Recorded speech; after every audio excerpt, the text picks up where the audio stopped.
Hi guys. Welcome to Pro Finance.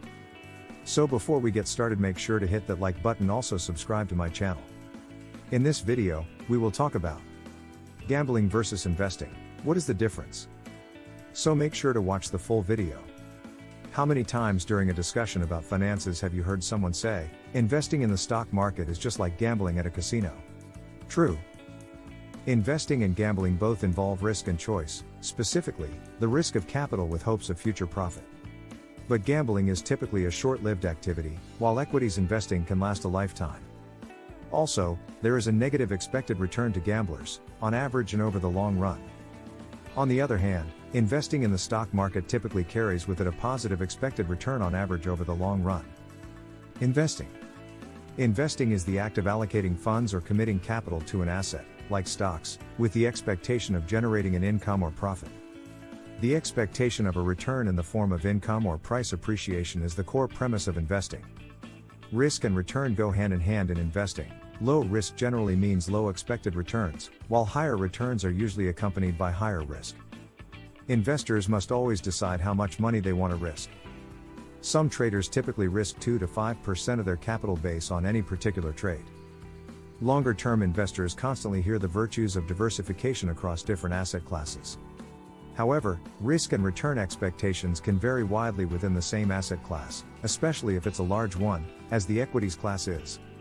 For example, a blue-chip stock that trades on the New York Stock Exchange will have a very different risk-return profile from a micro-cap stock that trades on a small exchange.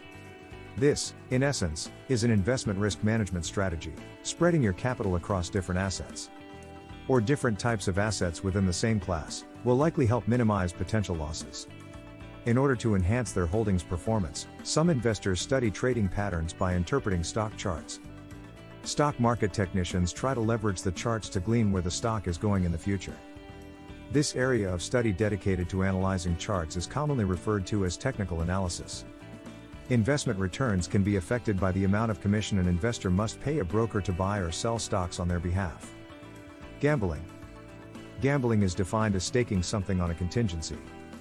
Also known as betting or wagering, it means risking money on an event that has an uncertain outcome and heavily involves chance. Like investors, gamblers must also carefully weigh the amount of capital they want to put in play. In some card games, pot odds are a way of assessing your risk capital versus your risk reward, the amount of money to call a bet compared to what is already in the pot. If the odds are favorable, the player is more likely to call the bet. Most professional gamblers are quite proficient at risk management. They research player or team history, or a horse's bloodlines and track record. Seeking an edge, card players typically look for cues from the other players at the table. Great poker players can remember what their opponents wagered 20 hands back. They also study the mannerisms and betting patterns of their opponents with the hope of gaining useful information. In casino gambling, the bettor is playing against the house. In sports gambling, and in lotteries, two of the most common gambling activities in which the average person engages. Bettors are in a sense betting against each other because the number of players helps determine the odds. In horse racing, for example, placing a bet is actually a wager against other bettors. The odds on each horse are determined by the amount of money bet on that horse, and constantly change up until the race actually starts.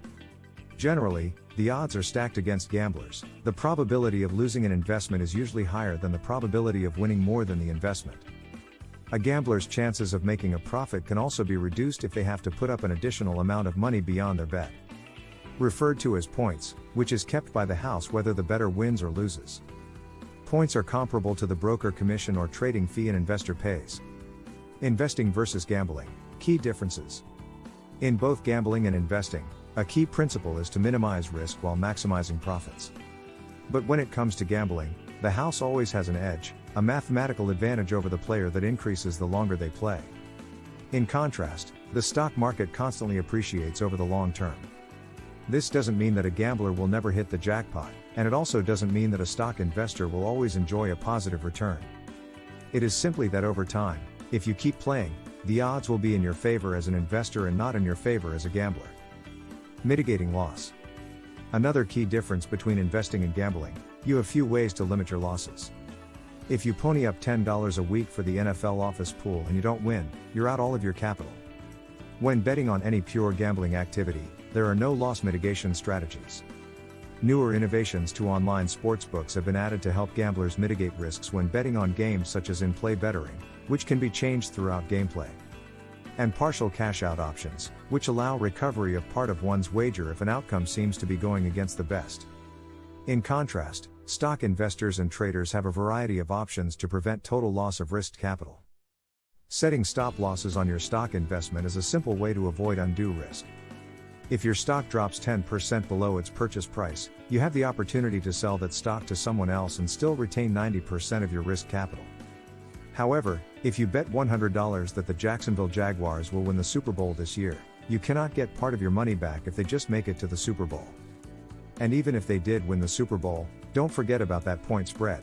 If the team does not win by more points than given by the bettor, the bet is a loss. The time factor. Another key difference between the two activities has to do with the concept of time. Gambling is a time-bound event, while an investment in a company can last several years. With gambling, once the game or race or hand is over, your opportunity to profit from your wager has come and gone. You either have won or lost your capital. Stock investing, on the other hand, can be time rewarding. Investors who purchase shares in companies that pay dividends are actually rewarded for their risk dollars. Companies pay you money regardless of what happens to your risk capital, as long as you hold on to their stock. Savvy investors realize that returns from dividends are a key component to making money in stocks over the long term. Getting information. Both stock investors and gamblers look to the past, studying historical performance and current behavior to improve their chances of making a winning move. Information is a valuable commodity in the world of gambling as well as stock investing. But there's a difference in the availability of information. Stock and company information is readily available for public use. Company earnings, financial ratios, and management teams can be researched and studied, either directly or via research analyst reports, before committing capital. Stock traders who make hundreds of transactions a day can use the day's activities to help with future decisions. Compete risk-free with $100,000 in virtual cash. Put your trading skills to the test with our free stock simulator. Compete with thousands of Investopedia traders and trade your way to the top. Submit trades in a virtual environment before you start risking your own money. What do you think of our video? Let me know in the comments section below. If you enjoyed this video, make sure to hit that like button. Also subscribe to our channel before you go. Thank you for watching.